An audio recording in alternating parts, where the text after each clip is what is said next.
Hello, hello. Welcome to the Unspoken Heart Discussion Hour. We have a special treat for you today. Actually, two. If y'all just tune in with us, share. Do a watch party because these ladies got something great they finna bring into the studio for you. As you know, this is Domestic Violence Month, and we are doing something every week to bring about awareness. Also, just some announcements. As you see scrolling across the screen, we have the baby diaper and baby bottle donation drive going on. If you want to donate any Pampers, baby bottle, brand new baby bottles, not used ones, but also baby wipes and bottle cleaners, please contact me, email me. You see it going across the screen, or you can inbox me. We'll make arrangements and I'll give you full details. Also, we have coming in the studio is going to be two wonderful ladies that's going to share a fabulous story with you on how they transferred their life from wounds and scars to triumphs of trophies. Now, before we get started, we're going to go ahead and play something from our very own CD uh, called The Vow.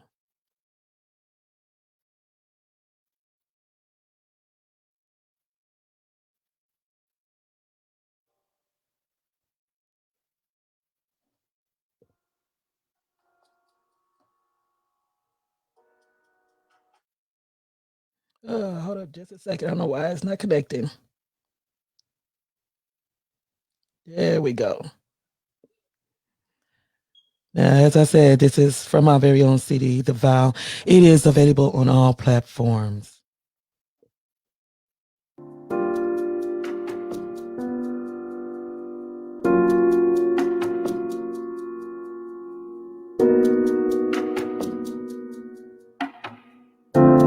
As I sit with head bowed to land, through my fingers fall the silky sand. Eyes pause lifeless without a moment's blink, putting mine at halts time to patiently think. What seed did I sow in my life's cause and reap? Leaving heart's hour passing so deep. To be loved, cherished, and protected from all harms, drawled closely, buried deep within his arms. On bending knee, gently placing tender kisses. These are the images a woman sincerely misses. But in her devotion, what was to gain? Just to be inflicted from years of pain? Vowing never again in giving her heart away, allowing him entrance, then going astray. While laying back, yielding nature her needs to tend, whispering winds exhale her towards sunset end.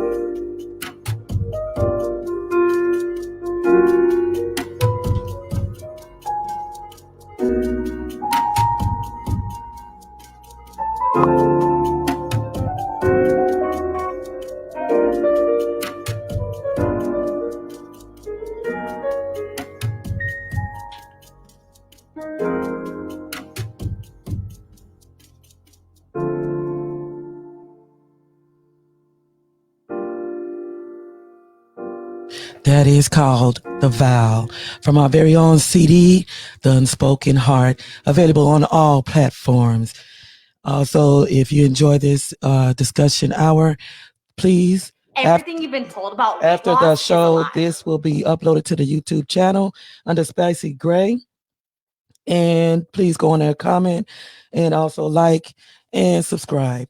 Thank y'all so much.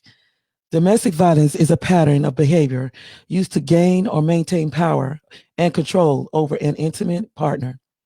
Domestic violence can happen to anyone regardless of gender, race, age, education, religion, class, disability, status, sexual orientation, or characteristics. It can happen among couples who are married, living together, or just dating. Abuse can take many forms and often begin with the abuser exerting control over certain parts of their partner's life. The abuse then progresses in frequency and intensity.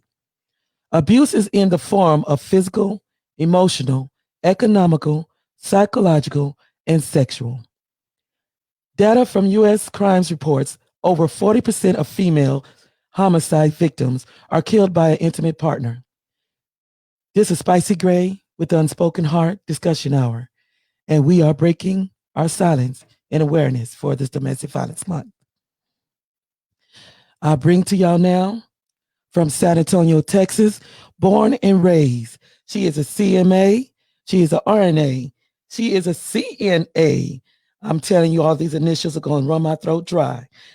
She's also possessing the having for all kings and queens to freely express, share, and explore health, wellness, beauty, and fashion. She is the founder and owner of Invenzion Beauty. I now present to y'all Miss Rosalie Davis. Envision beauty. Oh, excuse me, imagine. Yeah. Yes, yes. Are you serious? It won't play your piece. Okay, I'm gonna go to your page and see if it's gonna play it. I can't believe this, but it's cool. It's cool. We're gonna get this.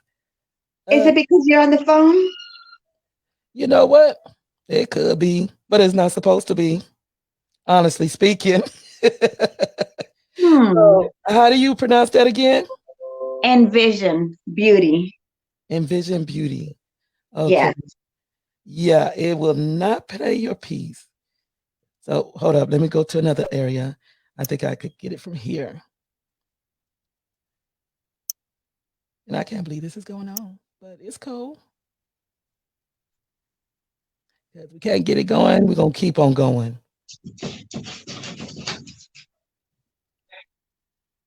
Okay. And I think it was erased also from there. But Oh, wow. Do you need me to send it to you? Yeah, send it to me so we can go ahead and play it. Okay, give me one quick minute.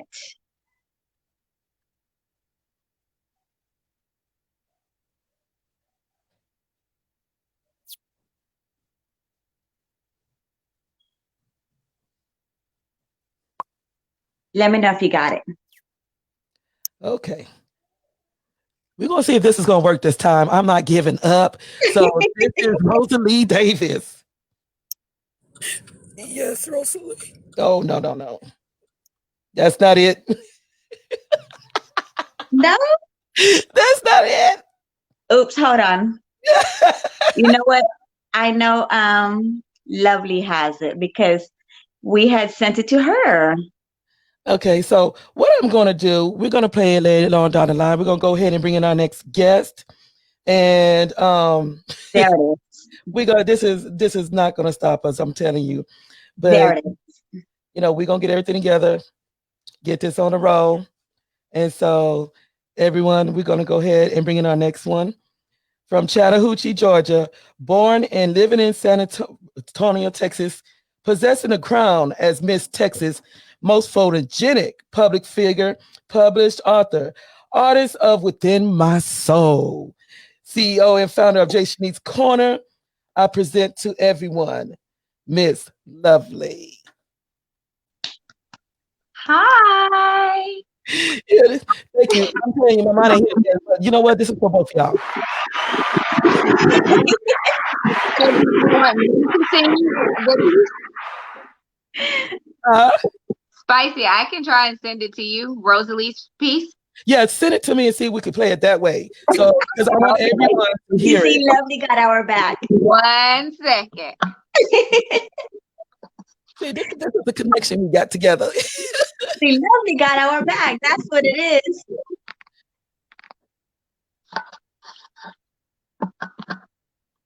Let me see here. Okay, let's try this again. Smile as though I've never had any struggles. You don't know what the hell I've been through. Because if you did, you would be puzzled. My life has been far from glitter and gold. I remember thinking to myself that this is just how my life is meant to be. I suppose.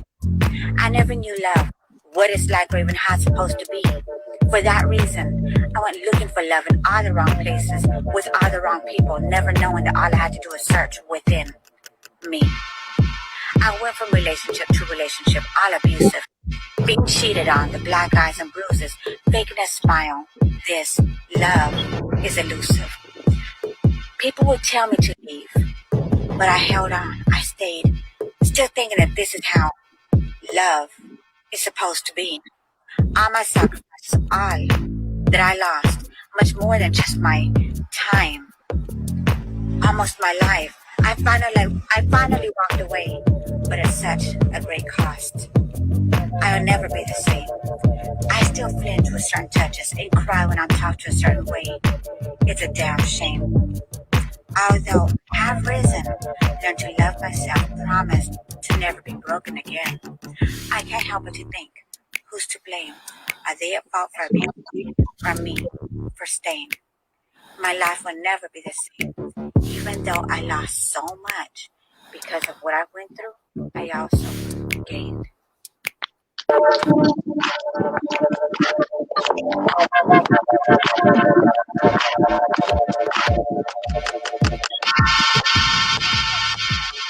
And that is Rosalie Davis in Elusive Love.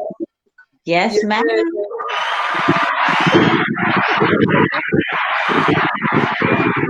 Beautiful. Love it, love it. Thank you, Now, thank you.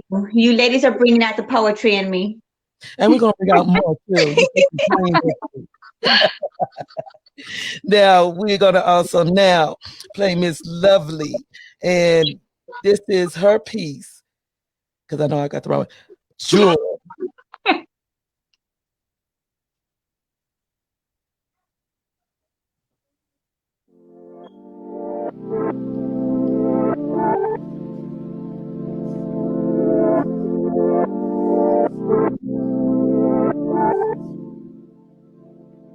6 years old, destined to be a queen. What he stole from you was a priceless thing. Scared, embarrassed, confusion took over your mind. Your body is your temple. He had no right. Childhood taken, you couldn't cry out. No one would listen to what comes out of a babe's mouth. Children were to be seen, never heard. Was this your fault? Boy, how that hurt. Nightmares and dreams of killing yourself. Scrubbing your skin so hard, you develop physical scars. Wondering what people would think. Feelings of loneliness. Slowly you began to sink. Out of sight, out of mind. Thinking no one could love you. You hated yourself. Beauty was a trap. Someone please help. Shut yourself off from the rest of the population. Worthless, dirty. You needed some help. Was this real? Did my mind make it up? If that was true, how'd I conjure it? Head to the ground, eyes at your feet. Walk really fast, they won't see me. Constantly feeling under attack. Eye contact, what's that? As you aged, you got even more beautiful. Your body filled out, your mind so intellectual. What he did never died a day. Men took advantage, abuse, mentally, emotionally, rape. She's a jewel, so precious and rare. Pain made her strong. Fire fueled her air. One day she began to see how light moved beneath her feet. She pushed back her shoulders, chin elevated. Finally she realized she could survive. Beat all the odds despite her past. Destined to be a queen, here at last.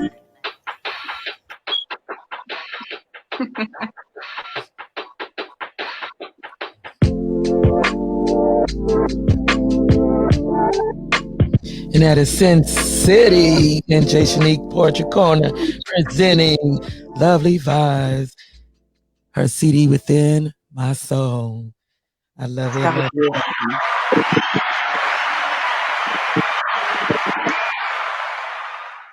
Okay. Now, both pieces are very deep, as it also has a melody to actually bring the words to life. Can you share with us where this rhythm in true existence is drawn from, Rosalie? Every time I write, it doesn't matter what it is, it comes from my heart. In most cases, it is something that I can very closely relate to or just something that I've already been through. In this case, it is my story. It was my life. Now, we've seen that actually the owner and founder of Jason's Poetry Corner, Miss Lovely, that was actually a video posted in on her show. Well, not her show, but her posting. Yes. So what made you want to go on there to actually recite this piece? It took a lot of courage, first of all, because I am not very verbal with this. This is something that I've just kind of tucked away, try not to think about, definitely try not to talk about. Mhm. But due to the fact that it is Domestic Violence Month, I just felt that this is something that needed to be out and exposed. Up to this day, I still have a lot of females contacting me regarding my ex Right, on how to get away from him and how to basically escape. right. And I just think it's kind of ironic that they are contacting me for Mhm. advice when I've let it go. But apparently, it's for a reason. Yes, everything is for a reason, especially when you have healed from something. You never know who is out there that needs to hear your word.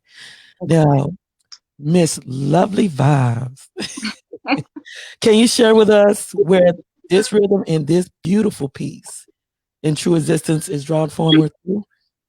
So Jewel is a piece, just like my album Within My Soul. It's called Within My Soul because I wanted to be transparent about my experiences and share them and also bring back the negative with hope.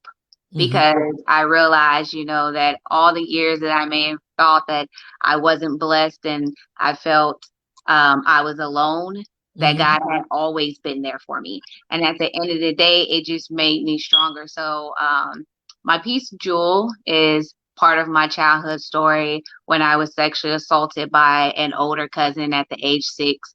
And it like mentally just stuck with me. I actually didn't even tell anybody about it until I was about 18 years old. So growing up, this is something, a silence that I had to myself where I would just go through having nightmares. As I got older, I started like cutting myself, just trying to escape the pain. And being that it happened when I was 6, I was confused. So like, is this just repeated nightmares? Did this really happen? I started trying to doubt it and rationalize it. But I can remember exactly what I had on, what happened, and how I got away before it even went further. So I just decided like, if I'm gonna write about it, give my testimony, and also leave it to God, that it needed to come out. I needed to break that silence. I needed that person to know that I know what you did Mhm. and it's okay. You don't have to apologize as long as I'm getting my peace now and I forgive you. All right, all right.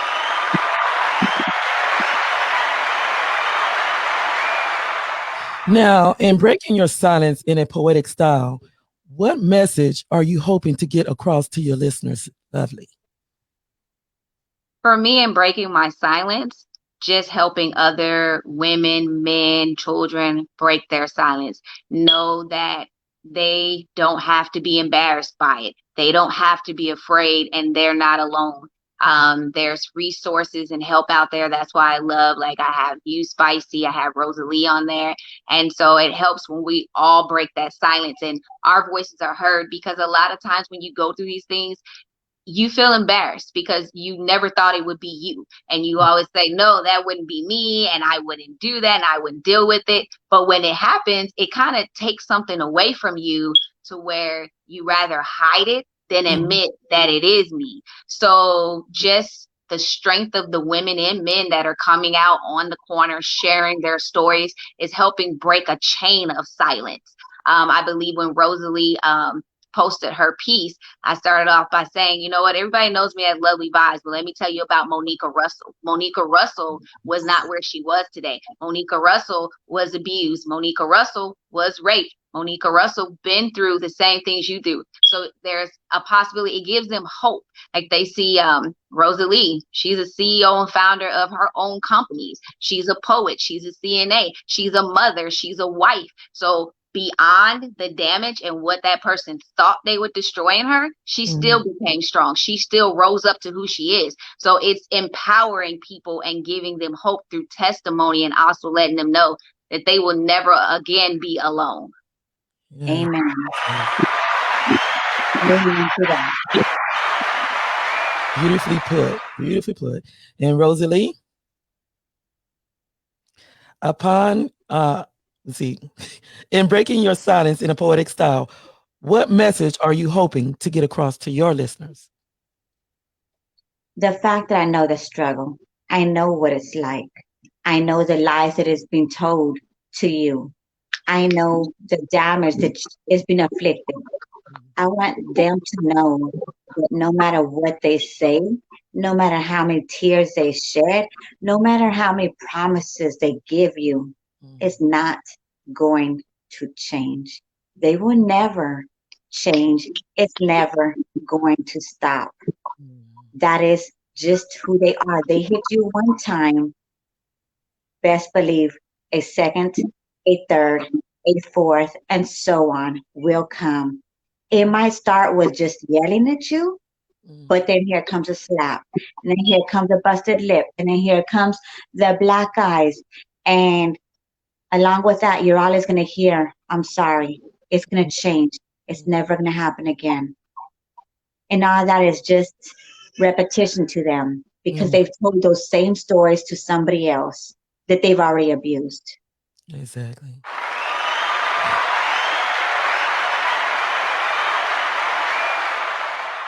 Okay, Rosalie, upon hearing your pain played back to you in a musical form, what emotional effects did you sense, and what was going through your mind at that moment?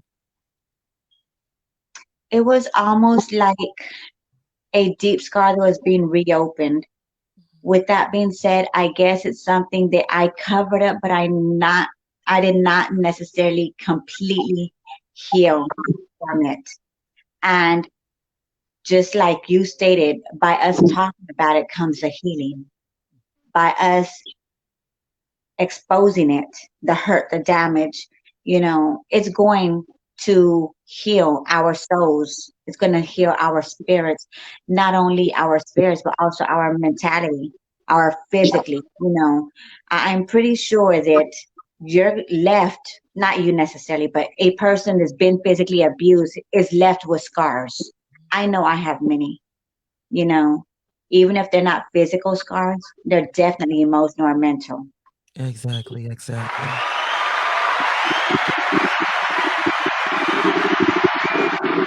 Now, I'm going to ask you this, Lovely.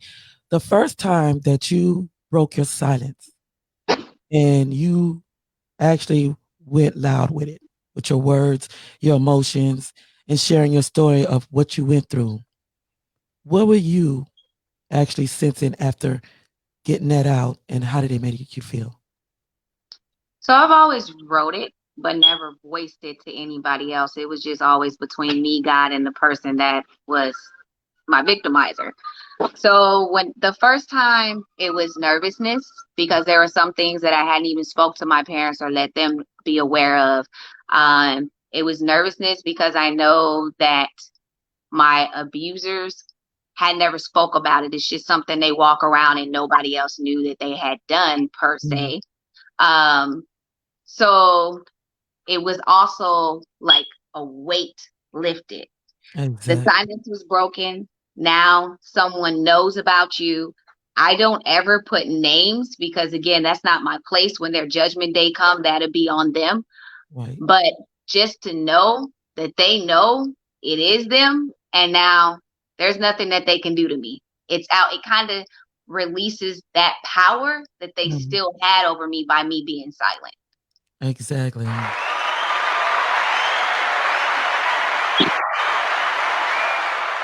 And that's one thing I speak on because a lot of people couldn't understand why my former abusers, I was able to go to them and say, I forgive you. You know, it's not so much for them. It was for me. You know, Right. why allow them? Because when I woke up one day, I was like, wait a minute, by me still living in fear, by me still being silenced by it, by not, letting it out, I was still allowing them to have control over my emotions. I Yeah. wasn't there physically for them to control me, but by them having that type of weight on me to where it interfered with my everyday thinking, my everyday movement, me progresses in life, I was still allowing them to have control. And that control wasn't released until I was able to heal, learn to love myself, and say, I forgive you. Yep. Yeah. A lot of people don't understand that, but unless you walk in those shoes, you never understand. Exactly. Right. And you forgive them, Mhm. not for them, but for you. Exactly. As long as you hold that unforgiveness in your heart, it's still a weight on you.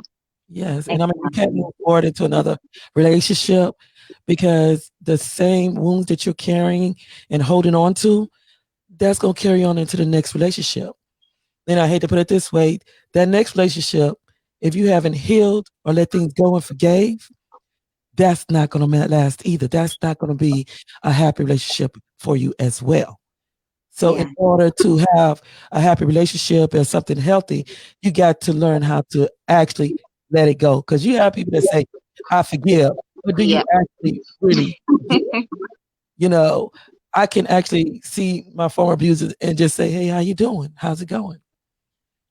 I tell them, all I want is nothing but happiness for you. I want everything good to go in your corner.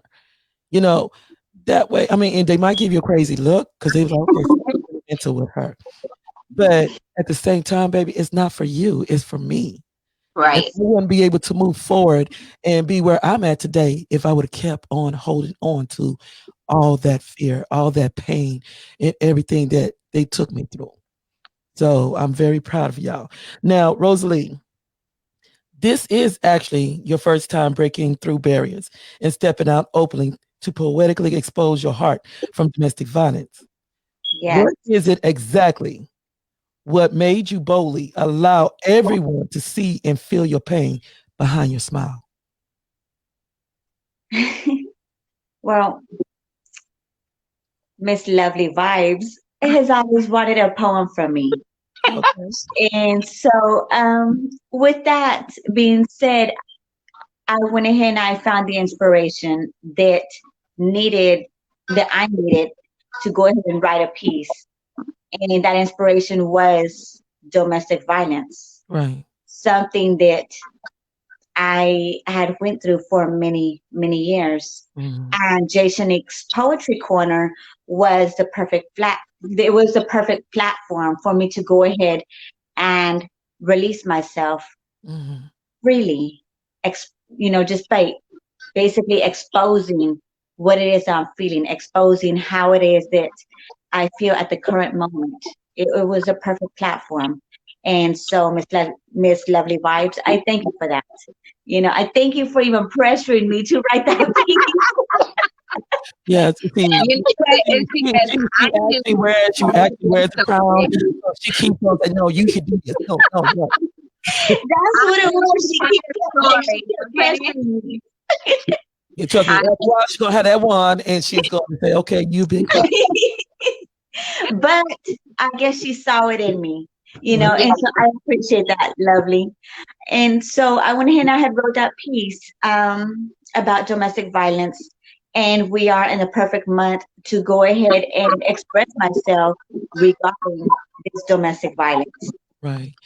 Now, Very in your beautiful piece, piece too. it, So I very, mean, you touched a lot of people. So see, I was like, I know she has a story. We just got to get it out of her. yeah.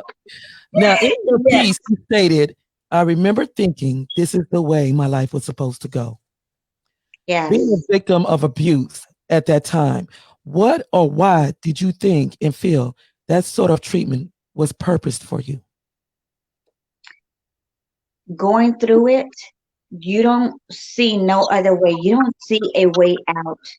People tell you to get out, but it's so much easier to say it Mm-hmm. than it is to do it. And so going through it, you imagine yourself getting out, but you don't know how. And so you just kind of get in this little box and you just kind of figure, I guess this is just my life. This is what it's supposed to be. This is what God had in store. Maybe because I'm the only one strong enough to deal with what it is that He was putting me through. Right, right. Okay, this question is for both of y'all.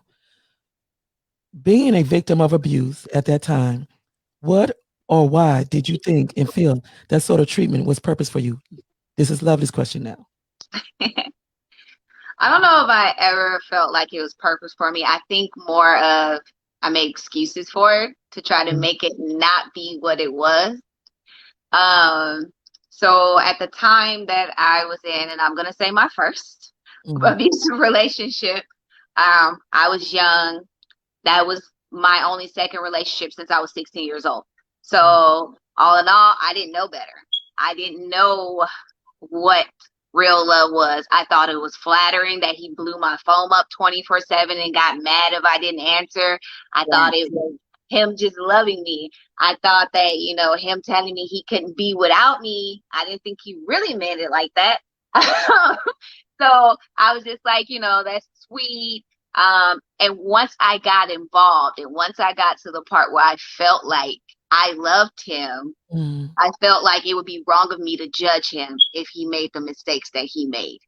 Right. So I tried a little harder on what I was doing. I thought maybe there was something that I can do better to try and fix the relationship to make him still love me, because I at the time thought and felt I needed and wanted that love.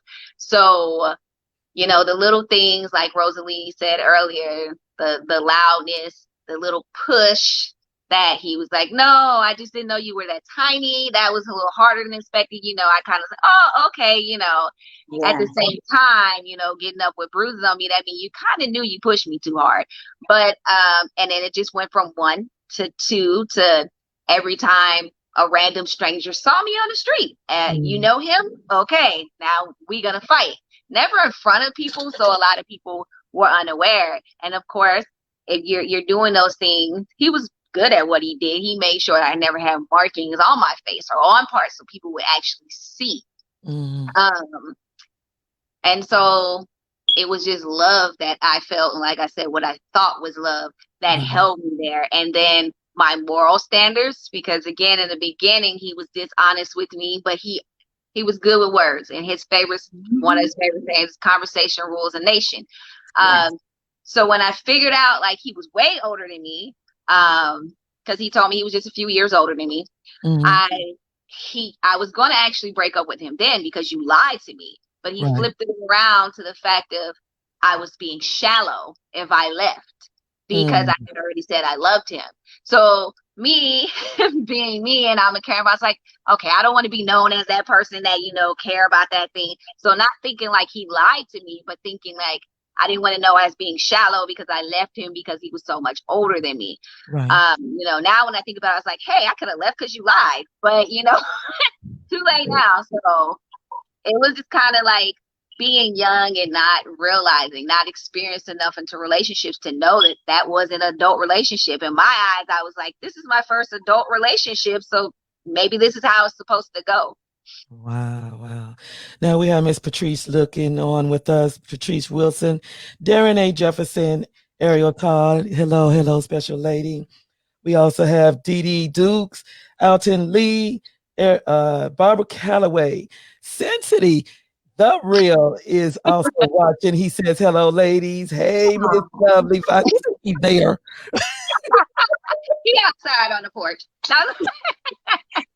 He's such a good supporter. From every angle. Joseph Walker, also Lena Alfaro, Brian Gordon, Doranice Williams, Misty Ramos, Tori Trabune, Tanika Amari, one and only. Like to say hello to all of y'all. Thank y'all for tuning in. Please do a watch party, share, share, share. Now, where Yeah. we go to now, Sin City Music and Jay Shanique's Poetry Corner presents Emptiness Inside of Me. Hmm.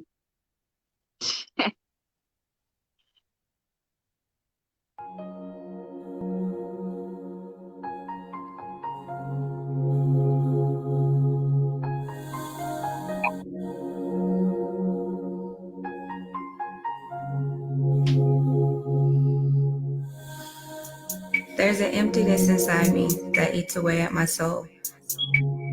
I cry a lot, but nobody knows. I feel hollow inside, like there's nothing there but hate. Hateful thoughts floating in empty space. I know there's something different about me, but I fear it's not a good thing. I cry out to God for help, but then one day I stopped. Crying myself to sleep every other night, waking up with disgust because I had awakened. Thinking negative all the time, making others around me feel my pain and look at life like I do. I know this is not how I should be. The world is like hell to me. I feel like once we die, then we'll be free. I swear if it wasn't a sin, that something's evil made a home in me. When I'm upset, it feels good to hurt myself. But after I do, the Lord allows me to feel guilt. Then I ask Him to forgive me once again. I often pray about many things and for different people throughout the world. I realized when I was young that God does listen to me. Even though I don't feel saved in my heart, the Lord will always stay. Every time I prayed to die or even attempted suicide, the only person that was there was who I know loves me and really cared, the Lord. Sometimes the emptiness inside me fades, but returns to haunt me the next day. I start to pray when I begin to feel the hate. And once I begin, then end, I feel okay. Maybe one day it'll stay away for good, and I'll be happy, like God said I would.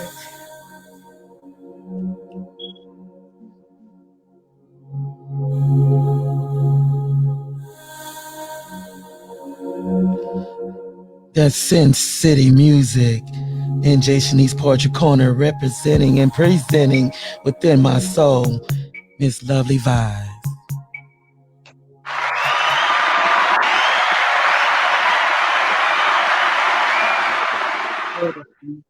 Beautiful, beautiful.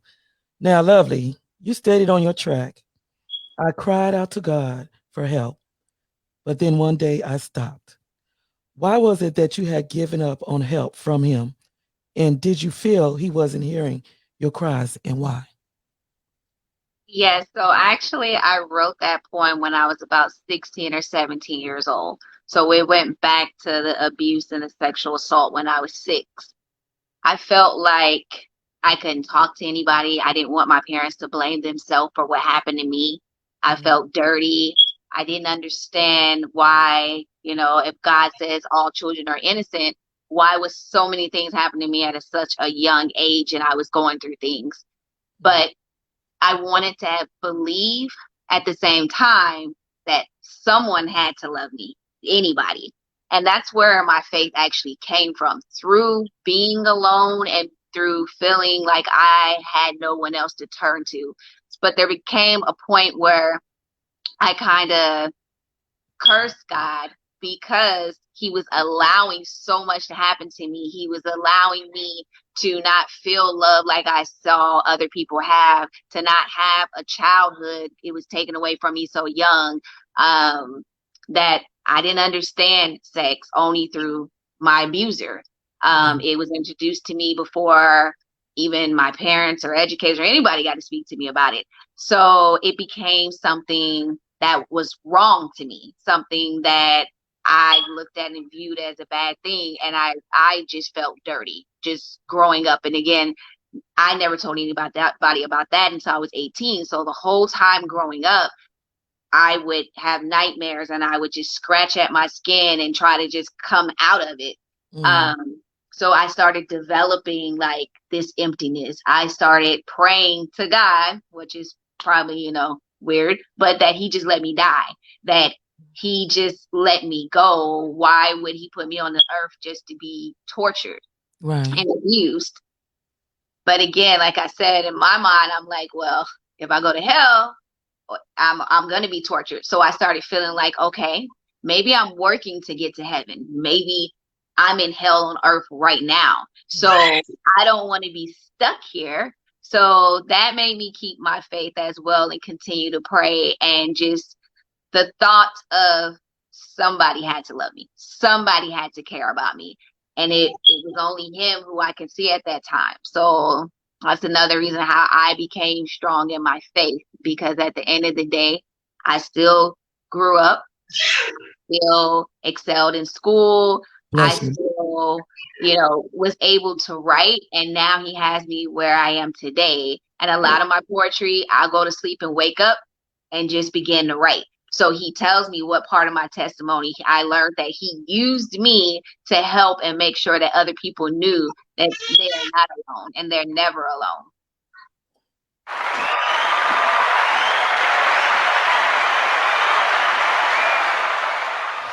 Now, another part of it stuck out to me, and it stuck to me. And I want you to kind of explain. You stated, crying myself to sleep every other night, waking up with disgust because I had awakened. What caused you to be in that mode of not wanting to see another day? Again, it was back then. That was before the physical abusive relationships and the actual rape. It was the molestation when I was 6. It was verbal abuse and abuse that I had just growing up.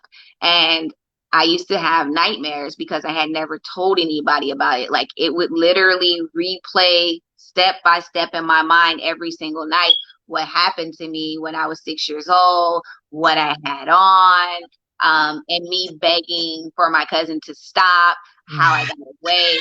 And so it was like torture in my life every single day because of this silence, because I felt I didn't have anybody to go to. So I would pray literally to not wake up. If I go to sleep, God, let me be with you. Take me tonight. And so when I wake up, I was back. And I knew that those nightmares and the replays would just start all over. I still was in this skin. I just felt embarrassed, disgusting, and I just wanted to be set free. I know that my body is nothing more than a vessel, so I was literally like praying that when I went to sleep, my soul he would keep. Exactly.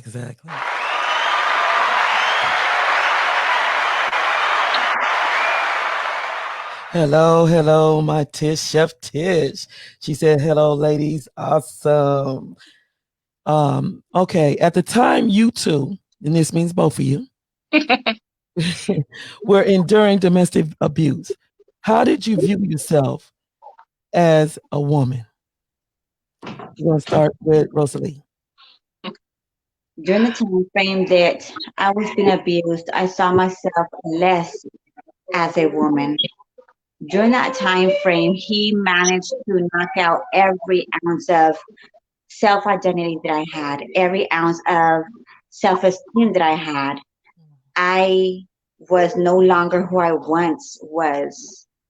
I, it's like I just felt weak and I just felt vulnerable. He Right. was such a manipulator that even when he was lying, I still managed to believe him. And that was the worst part. The fact that he lied so well that even with bruises on my body and, black eyes, busted lips, I still fell weak to his lies. And I still was hoping that it would change. That, it would get better. That, oh, he really does love me. But it was all just a lie. So how did it make me feel as a woman? I lost my identity. Yes, I hear, I hear.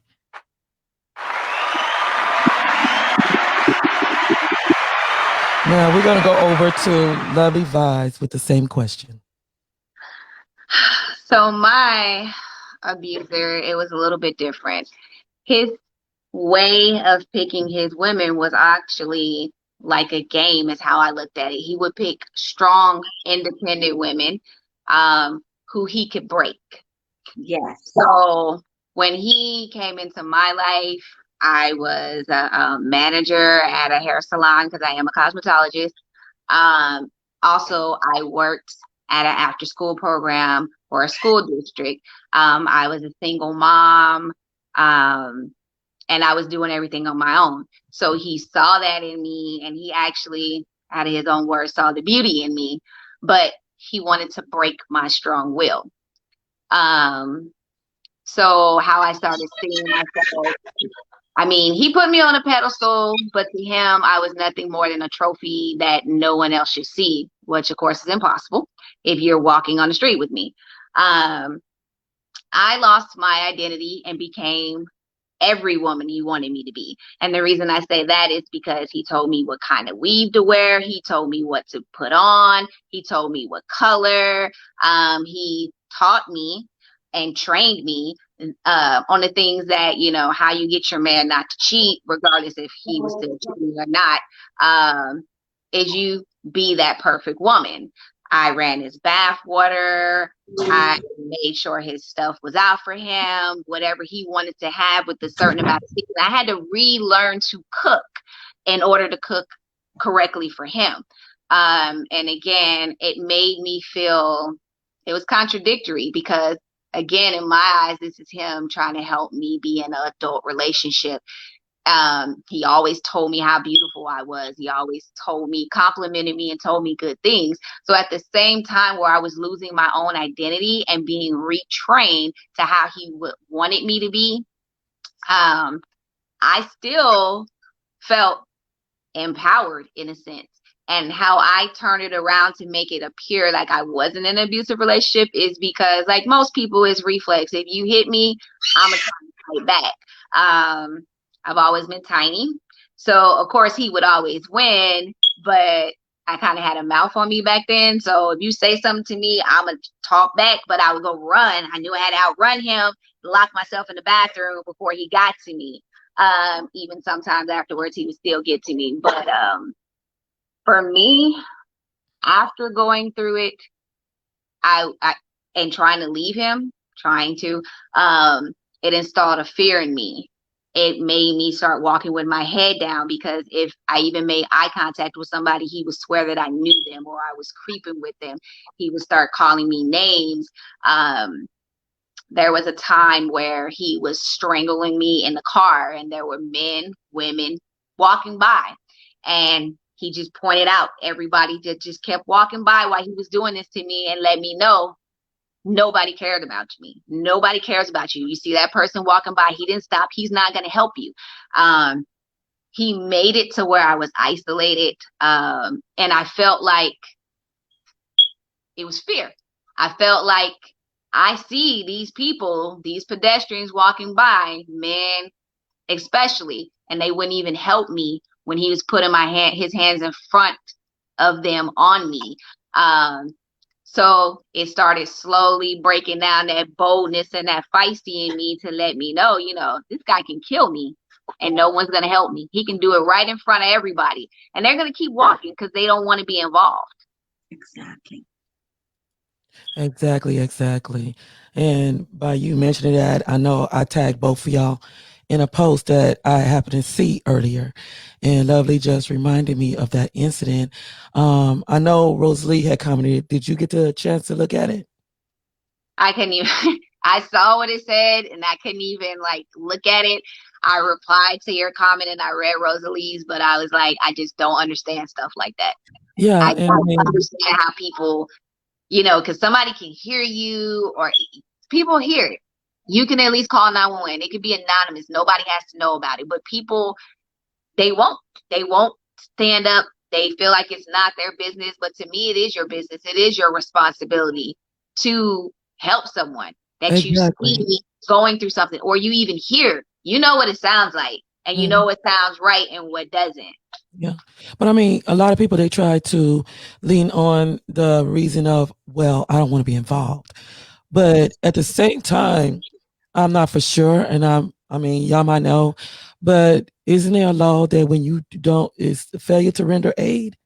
Wouldn't that follow under that?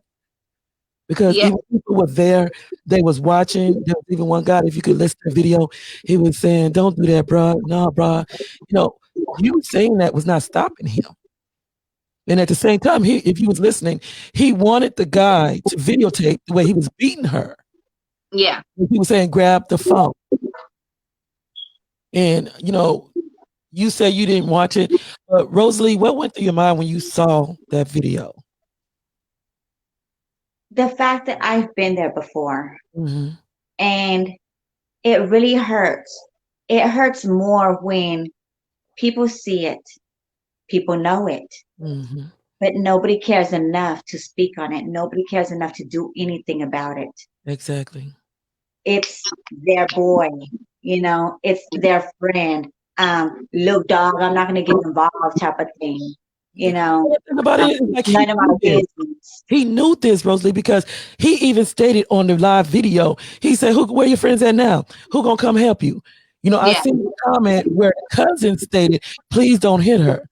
But at the Yes, same time, I mean, I don't know if they knew exactly where she was at with him because I know he was driving. And his reason was because he caught her in another car with another dude.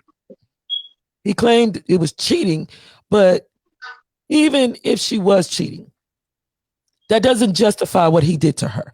And then take her Exactly. face and put it in the camera so everybody could see what he did. But he knew that people that supposed to be her friends, family, they weren't going to do anything because he kept saying it. exactly. He said, I'm taking you right here by the hood. Where they at? What they going to do? And I mean, at that point, I really pray she got help. I really pray that, she did not take this man. And I do really hope he's in jail for real. Yes. Yeah. Now, what way the main key that kept you from unlocking the door of domestic abuse and freely walking out at the painful episode when y'all was going through your abuse? Rosalie. During that time frame, he was always using my children as pawn. Um, he would lie. He was real good at lying, and as I stated before, he was real good at manipulating. You know, he had already brainwashed me. He had already like just got all up in my head, you know. So he was constantly telling me, "Oh, go ahead, try and leave. You're not gonna take the girls. Try and leave. I'm gonna call CPS. I'm gonna tell them that you're doing drugs. I'm gonna tell them that you're abusive, and I'm gonna tell them you can't take care of them."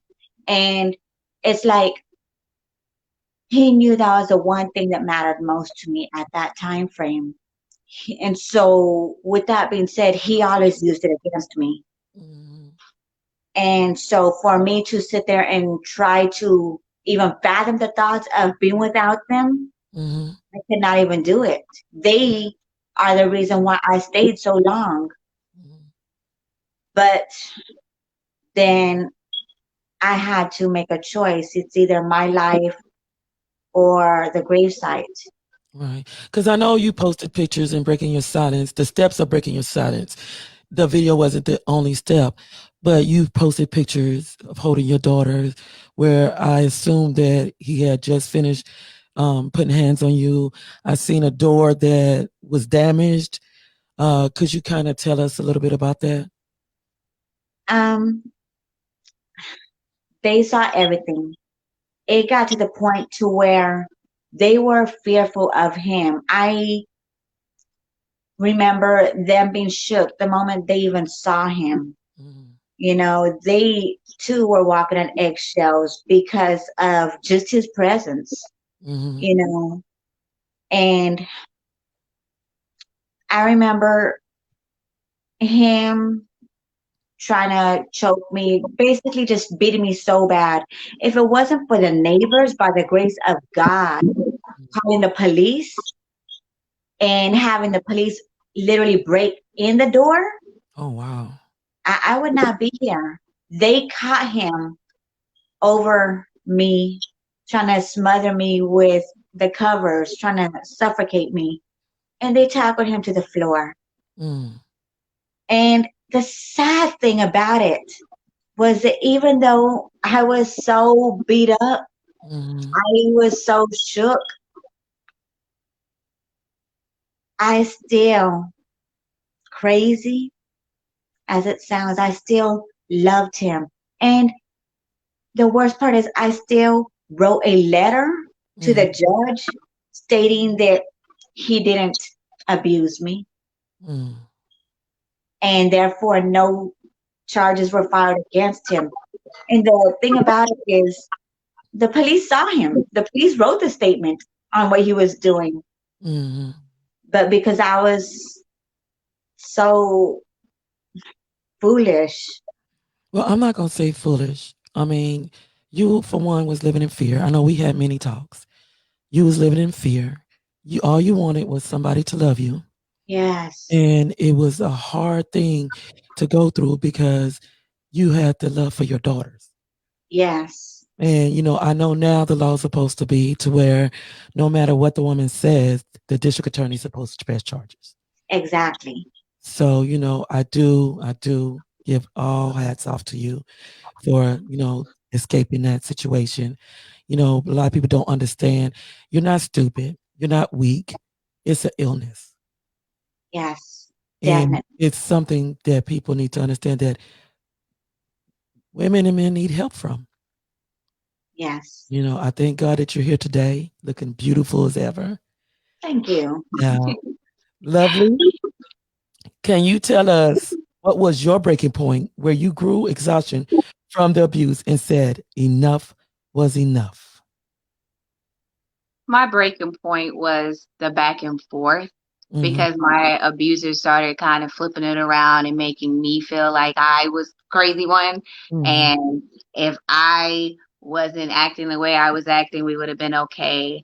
Um, so during the time, I took what he would do is break up with me to have me cry over him and miss him. And so the last time I accepted it. I but he would call and call. So while he was on the phone, I was changing my phone number. I thought I was escaping. I was switching like everything so he wouldn't have contact. I was just like, oh, my phone's disconnected. I'm not gonna be okay because I couldn't let him go and he wouldn't let me go. Mm-hmm. Um, my breaking point was after all this changing the phone number, I thought he would get the point, and because he didn't live, he didn't even live in the same place I lived. Mm-hmm. He was at least 3 or 4 hours drive, but every other weekend I saw him. Every weekend, if he felt some type of way, he would pop up. If I had a friend try to stand up for me one time, he literally drove all the way down here just to slap her. Wow. Wow. So he didn't care. He was like ruthless with it, and he wanted everybody to know you ain't gonna mess with me, and you're not gonna take her away from me. Mm-hmm. So final straw, I stayed how my apartment was. You had to walk up the stairs to get there. Mm-hmm. I was in my room. Remember, I had told him I didn't have a phone or anything else. I just so happened to come walking out my room on a phone that I told my abuser I did not have anymore. And my daughter, so please, mothers, do not do this unless you know you're going to marry somebody or be with them. At the time, she wanted a father. Yeah. And so she started calling him dad. And so being 3 years old, he climbed up to get to the second floor, Mm-hmm. banged on the window. He had been watching me the whole time and I didn't even know. And he said, open the door. It's daddy. So she didn't know any better. She opened the door. He snatches the phone. And again, one of my friends was on the phone, like a male friend that I had forever. He didn't even try to come by. He was just like, "You okay?" I can't yell, "No, I'm not okay," but he should have known, right? So Yeah. phone just snatched out my hand, hung up, and like that was the first time, maybe the second, but the first time he ever put his hands on me in front of my daughter. And when he saw her, because he still wanted to look like the good guy, he stopped choking me. He had choked me to the point where I could barely talk and I had a sore throat. But when my little girl, who I do not want to ever be with a man like that, came to me, I laughed and cried at the same time, because I might be telling my age, but if you ever saw Bart Simpson, my daughter, she came and she goes, "Mommy, how come Daddy was choking you like Homer chokes Bart?" And I was like, "What?" And then at the same time, it clicked in my head and I laughed and cried at the same time because she saw it. And if you ever saw The Simpsons, Bart is like choking. I mean, Homer's like choking the life out of Bart the majority of the thing. And I just thought in my mind, oh my God, I don't want her to think that that's how relationships should be. I don't want her to grow up and think that that's how a man should treat you or he should even ever put his hands on you. And if it got to this point, everything used to be done in the dark. He had his kid, I had my kid, and they never used to see him put his hands on me. But when it became to the point where he stopped caring even about that, that was crossing the line for me. Because if anybody knows me, my kids are number one to me. And if anyone ever thinks that, I don't ever want them to think that that's a life that they have to live or they're gonna live. So that was the start of me going away. I'm just gonna be honest and transparent. He didn't just leave me alone. It wasn't that easy. One of my female friends actually had called and called and called, and because I did not answer that phone, she already knew about him from calling and calling my job all the time. She just had a bad feeling about him. She came, she picked me up. She's like, "No, you're not going to stay here." And I was worried about his feelings because he saw me on the phone and he thought I was talking to another guy. So I was like, "Well, I've hurt his heart. I broke his heart. That's why he did this. I need to talk to him." She's like, "Not tonight." So she took me out of the apartment. She took me to her place. Nobody knew what she said. And she told me, "I got a bat. He can come over there if he wants to, but he ain't going to make it out." She took me and my daughter. Call a friend. Yes. She took me with my daughter and we spent the night with her. But like Rosalie, she wrote that letter. I was up there answering every phone call. I can't tell you where I am because I'm going to respect her spot. But we're going to talk later. And he was crying and I broke his heart and he loved me and he didn't mean to break up with me. He thought that I would never leave him. And, you know, he was like he said, conversation ruled the nation. And he had my heart breaking for him, even though he just choked the life out of me. He popped up at my parents' house. Like this went on for years. Like years up into my daughter was 3. She's about to be 18. He just recently tried to contact me through somebody else. So he feels like, and I've been told, he owns me. I will never be free from this. And so that's why I am speaking out because I am free. I do have sin with me. And he don't own you. I have my queens, right? And I'm sorry. I don't no fear anymore, and that's all I wanted him to know. Like, you could catch me outside. How about that? There's no fear anymore. And like I told you, you know what's up, girl. All you gotta do is call my phone. You know what's up. Yeah. I got pieces of understanding. Fear don't live here no more. I got pieces of understanding. He can feel like he owns me all day long, but at the end of the day, I am my own person and nobody no longer owns me. Once I came to establish that, I started feeling like it is not my fault that he is the way that he is, and only he can change who he is. I'm just going to pray for him, like I let him know. He don't have to accept it. He doesn't have to know. But there is no more. Like, there is no more. I am not your wife.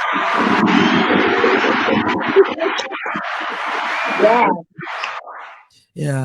We'll go to the comments. Mr. Sensei, the real. I guess it's pertaining to I guess this is pertaining to Rosalie. He says, God loved you long as you know that the rest is by choice. Choose to love yourselves as well. That's the beginning of beauty. Amen to that. Thank you, Sam. Thank you. And then pertaining to lovely, oh Lord. Rosalie has a wonderful husband now, and she has no fear in her heart either. Amen to that. And pertaining to Lovely's story, he said, I wish another would, but I already know what he wanted to say. And then he say facts. And then he say, make it known you won't touch that one ever again. I know that's right. Because I'm going to tell you straight up, we got that back. Yes. Okay. Now, what tools did you apply in order to safely leave your abuser? Rosalie. I actually told my sister that I was going to go stay with her for a couple days. Okay. And after the couple days occurred, I had asked her to drop me off at the police station. Mm-hmm. Didn't tell her why. Didn't say much about it. Just, can you drop me off? And she knows me. She knows when I want to talk, I'm going to talk. But when I want to stay silent, I'm going to stay silent. So she dropped me off. From there, I had called the Battered Women's and Children's Shelter. Mm-hmm. And they had an escort come get me. And I stayed there. And they are the reason that I got on my feet again. Okay.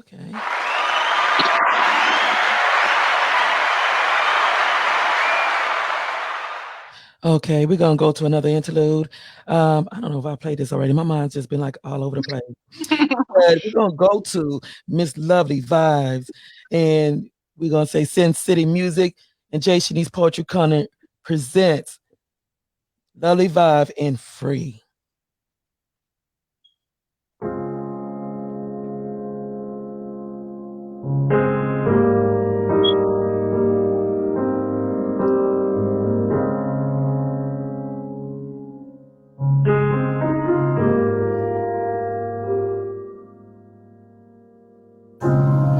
Looking at her, you could never tell that she had been broken. She flows so flawlessly as she dances naked in the cold breeze. No impurities, almost to perfection. Cappuccino glowing skin, dew from the morning mist sparkling on her body. Long locks of ebony curls bouncing wildly all about. Laughter and giggles pouring out her mouth. Feeling 1,000,000 pounds of sorrow lifted. Arms frolicking in the air. As she collapsed into tulips, petals flurry everywhere. She lays still, surrounded by the beauty, and slowly drifts off into a deep inner peace.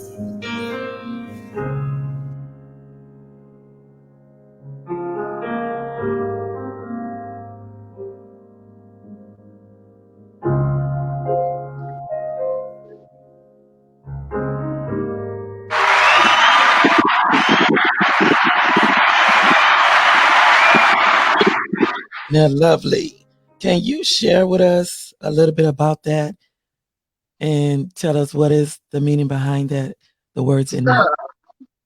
That piece was written after the relief and the weight lifted of finally feeling, like the title says, free. And most people that see me and come across, of course, we're not walking around telling our stories to everybody because it's our story to tell to whoever we feel safe telling it to.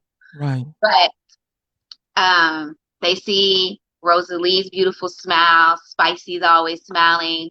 We're all very caring people who would give our last to anybody who we knew needed it. That's important. So they don't realize until we speak it or voice it that we've been through a lot to become the women that we are. Right. Yeah. We have stories and we have struggles, so we're normal. We're normal human beings. Mothers, poets, we have been through things. So that's just like a depiction of how I felt internally from that relief, and that finally I'm starting to find that peace within myself, that peace within my spirit, to where I'm not feeling like I have a ton of bricks holding me down on my shoulders. Right, right.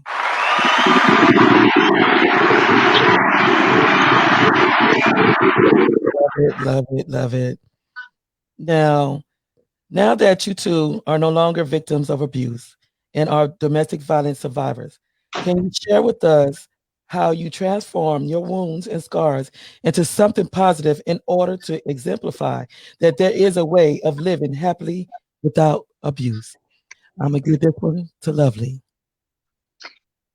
So, for me, now that I have survived the abuse, again, um, coming more out with Jay Shanique's Poetry Corner, um, allowing people to understand that they can heal through their words, they can heal through their testimony, and allowing everyone to know that there is hope, there's always a light. Um, that the cracks and brokenness that we see, if it was solid piece, you would never see light shine through it. So those cracks and those breaks that you feel, there's always a light that is able to shine within you. So like it says, and it also goes with the semicolon for your story isn't over yet. That also goes with your life. And just because you've been through hard things and hard times, sometimes we may feel like, and again, like Rosalie said, this is it for me. Maybe I don't deserve to be happy. I can help my friends and I can give them advice, but I can't accept my own advice and do it on my own. No, that is absolutely incorrect thinking. You do deserve to be happy. That person that you with was just never the person that was for you. They were just there for a lesson. And so we have to understand and realize when it's time to close that book, and we need to do things according to God's plan. And sometimes it hurts because that's what we really want. And we pray and we hope that that person will change and love us the way that we love them. But if that's not God's plan for you and that's not who you are destined to be with, we need to start listening and see the signs early.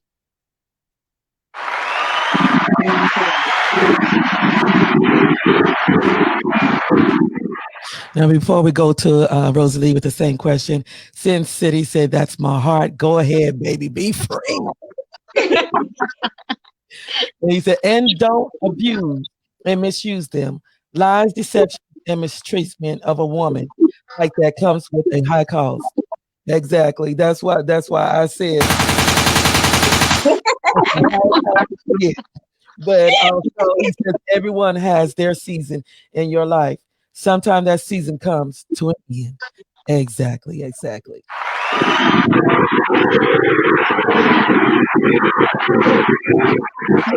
Now, same question for Rosalie. Okay, I am so sorry, but you're gonna have to repeat that question. Don't worry, that happens to me too. Look, I'm gonna blame it on the alcohol, okay?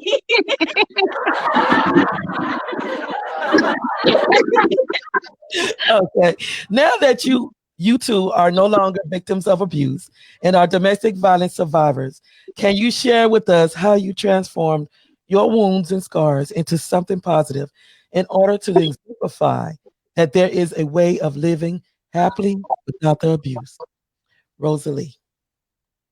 Just like Spicy said, when you are done, you are free. It is that weight lifted off your shoulders. When you know that you are done, you feel it in your spirit, you feel it in you, and it is the greatest feeling ever.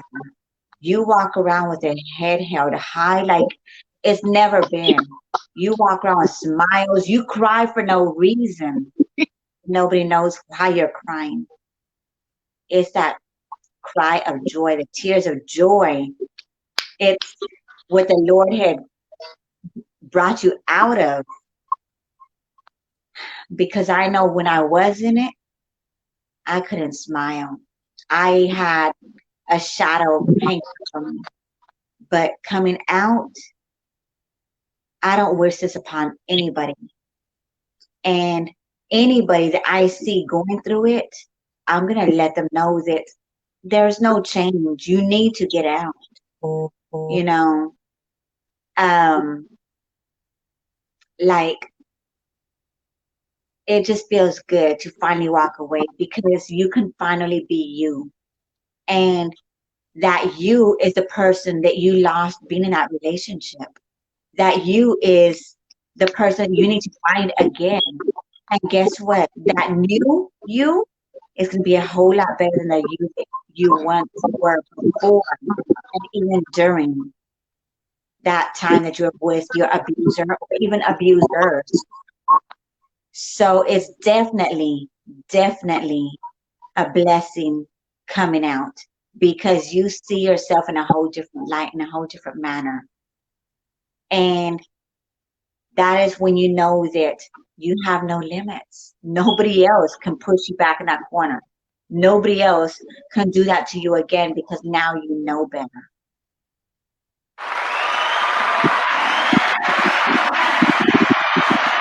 Yes, yes. Now, I'm going to also include myself in this question because knowing how it feels to live happy without the abuses or bruises, whatever you want to say, because I'm country. But anyway, but I could say when I finally left my ex-husband, I was actually out to North Carolina. My daughter was 3 years old at the time. And it's like I felt like I still had this hold on me at the time. And so when they recommended me going to San Marcos to the outlet, it's like something was holding me because he had controlled my life for so long and I was imprisoned. But when I snapped and I say, I can leave. I got my daughter. I went driving down the highway, got to San Marcos. My phone got to blowing up. I didn't realize I was in the middle of the parking lot, just standing there looking up. And when I answered my phone, my mother was like, "Where are you at? I've been trying to call you." I said, "I'm in San Marcos." And she said, "What are you doing down there?" And it was just like I exhaled and I was like, I'm free. I'm finally free. And to have that feeling and realizing how somebody had so much control and hold of your mind, your emotions, and your movements, it's a great feeling when you leave. And I'm telling you, my skin is so much better without those marks. I'm telling you, it is Yes. so much better. I'm telling not to have to cover it up or take that hair and put it over my eye. It's like the most beautiful feeling you can have. So let's see here. We got comments from Sin City. Where we got that? Somebody. Okay, he says some find out the hard way. The cost sometimes is death. When you abuse, I think he's throwing sludge and misuse someone. Let that sink in. Yeah, he's throwing slugs. Everyone has their season in your life. Sometimes that season comes to just okay. Drake Coop, hello, thank you for tuning in. He said, "Just keep doing you. God got you." Thank you for that. Thank you. Thank you.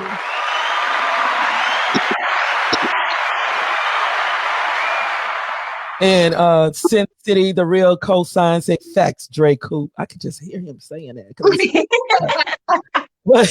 And he has soldiers to protect you. In Jesus' name, amen. Amen. Amen. Those are the keys. Happiness is the eye of the beholder. Thank you for that, Sin City. Thank you, thank you, thank you. Now, Rosalie, you're married, and Lovely, you're engaged. Was it hard to accept or allow these men into your life after living the life of abuse? And why? Lovely. um, I've always been somebody that's able to not hold what someone else has done to me against the next person. But I feel like although that's the way I feel, subconsciously, I was always a little more cautious. I was watching for red flags. Sometimes it could have been nothing, but because of what I had already been through, I would make it a big deal to stand up for myself or speak out just to make sure, like, no, I'm not going to fall back into that again. Um, it took me a while to accept happiness and to believe that someone sincerely loved me without expectations. Um, so in that manner, yeah, it made me more cautious. I still kind of felt like this is unreal. I was hesitant to accept love and accept actually being happy coming out of that abusive relationship.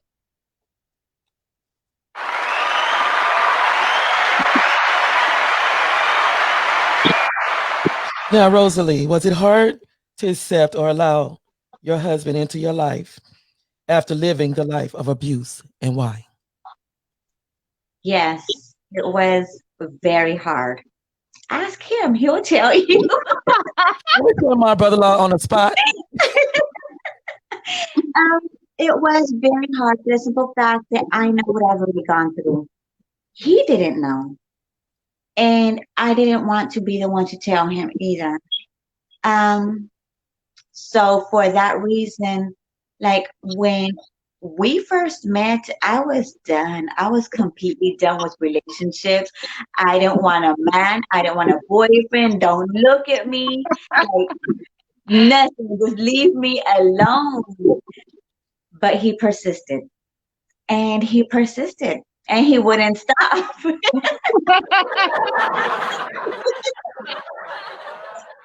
But I finally gave in. And I know the type of person that I am. The moment I give in and I give you my heart, I love hard, and that's it. And so I had to warn him, like, look, I don't want to do this. We could be friends, but I don't want to do this. Well, that wasn't enough for him. And after so long, he proved himself that he wasn't just another person. And even in the beginning, because of what I went through, I still remember checking his phones. I was very skeptical of everything that he did. You know, if he was texting, oh, who was that? You know, if he had went to the store, oh, you probably went to go see some female. But it's not because that's who he was, but that's because of what I went through. And I hate up to this day that I hate that I put him through that. I hate that because of what I went through, I had put it off on him. But the great man that he is, he understood. He didn't get mad. He understood. And then he admitted. He said he must have messed with you. You know, he really would have. I mean, he probably, I don't know, my husband just knew. You know, like he knew what my ex did. So he had told me, he was like, you know, he really messed you up, you know. And so I understand why you're acting the way that you do, but understand that I'm not that person. It took me about 3 years for me to realize that he's not that person. And up to this day, I trust him like I've never trusted anybody in my whole life.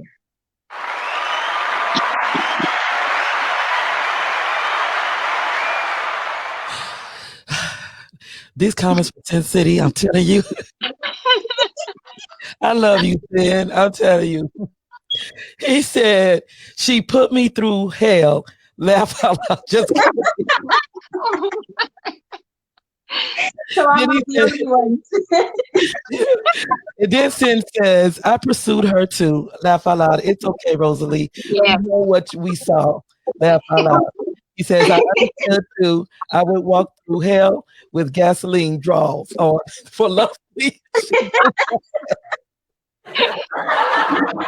Oh, So saying that, I would give her the window right now. Go ahead, lovely. Okay, what do you want me to do? My piece? Yes, go ahead and do your piece. All right.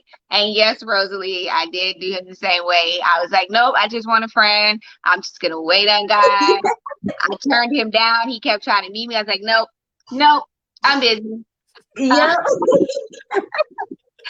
All right. So I am going to read a piece called Dark Night. Some of you may have already saw this a while ago on the corner, but it sounds better when I read it.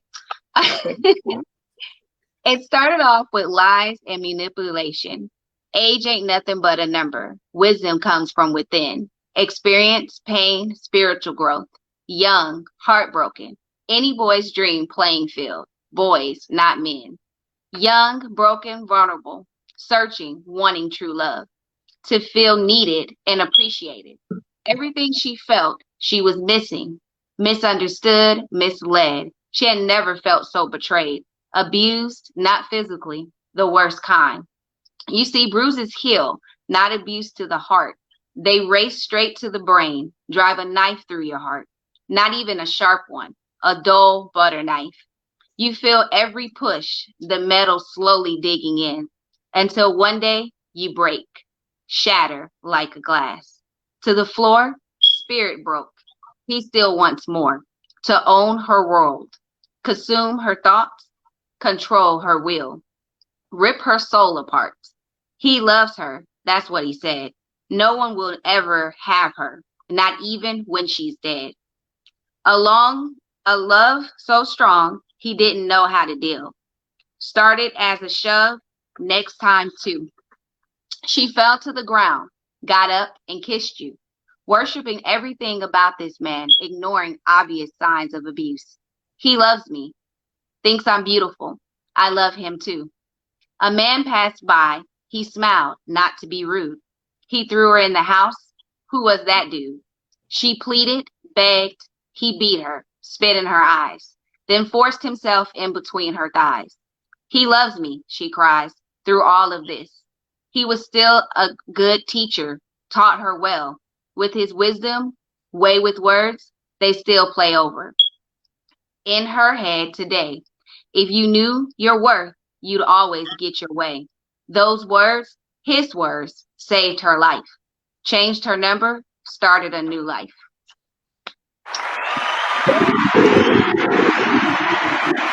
Love it, love it, love it. So before we go over to Rosalie, I'm gonna go ahead and give you this opportunity to go ahead and share with everyone how they can follow you, where they can find you, and also tell them about Shanice's Poetry Corner. It's a beautiful All spot right. to be in. So I'm gonna give you this window once again, so you can go ahead and tell them that, and we'll go on to Rosalie. All right. I am Lovely Vibes, CEO and founder of Shanice's Poetry Corner on Facebook. You can join the page by answering the simple questions and finding Shanice's Poetry Corner again on Facebook. It is a non-judgment, and you are able to write all your heart, your feelings, or read just some awesome stories and testimonies. It's like a family community. We all support and uplift one another. Again, Shanice's Poetry Corner, and I have an album out called Within My Soul on all platforms.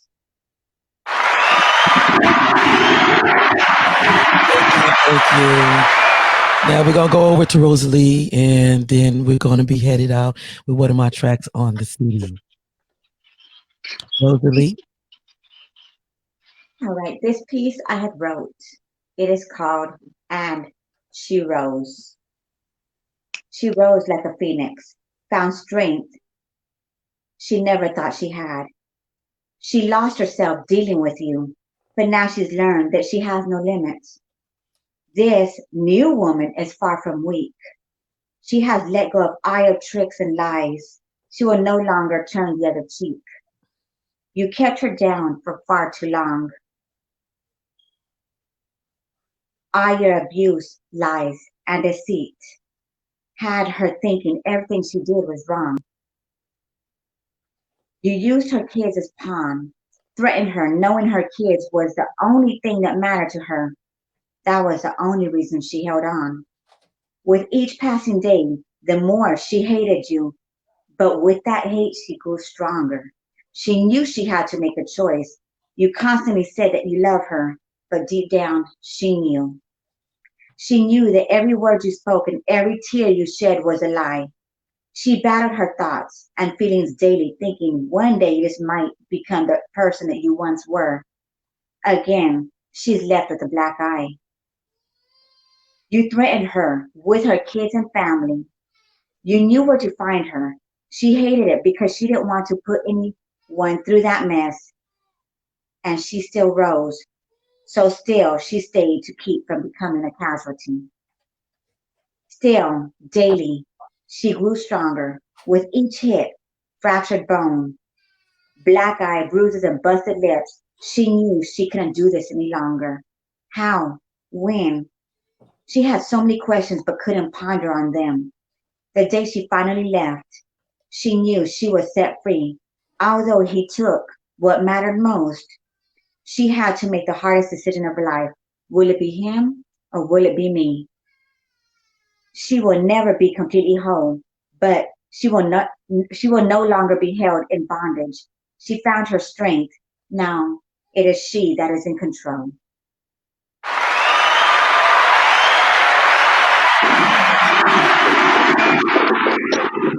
She got it. She got it. Yeah. I'll be watching from these parts That's why she's the Pool of the month. Yeah. Thank you, ladies. Beautiful. Now, Rosalie, if you can, I'm gonna give you the window again, and you can go ahead and tell people how they can follow you, where they can find you, and how they can purchase your products.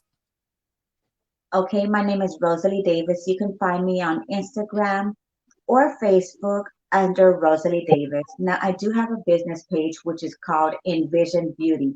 It is spelled Envy Zion Beauty, but it's pronounced Envision Beauty.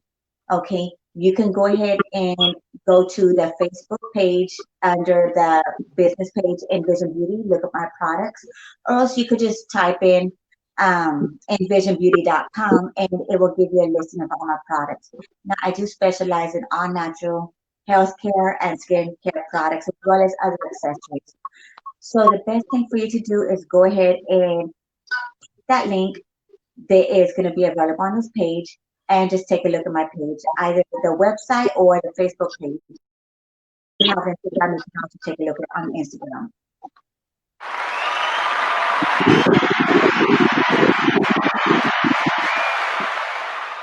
I truly, truly appreciate y'all coming in, sharing your stories. It has been very, very educational. I thank God that y'all was able to escape. And hopefully this here will also want someone to want to reach out and help or know somebody that needs help. You see the numbers down there. We are the Battered Women Children's Shelter, 210-733-8810. Or you can call the National Domestic Violence Hotline at 800-799-SAFE. That's SAFE. Now, I hate to announce this, but right now we have some things going on, and next week's show has been canceled. So we will not be having a show. One is also because I need some time. I need some time. So pretty sure some of y'all have seen the post and everything. So I need to take this time. I thank y'all ladies for coming on. I thank everyone for tuning in. And right now, I'm going to go ahead and head us out of here with one of the CDs off of the Unspoken Heart, available on all platforms. Spicy Gray and Escape.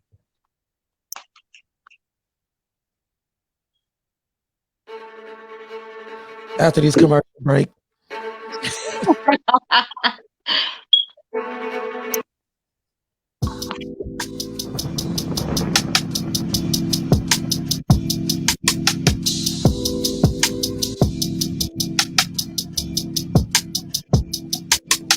Standing still as down found the rain, disguising outside visible with pain, unveiled face withdrawn from fallen tears,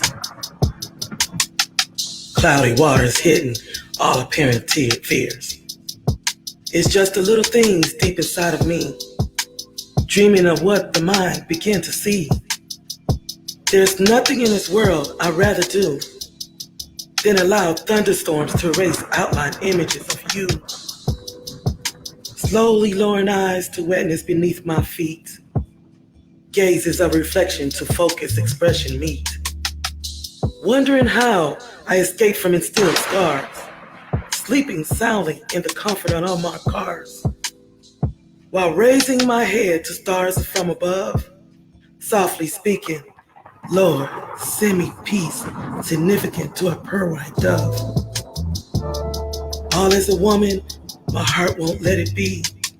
In life with strength, I need to be set free.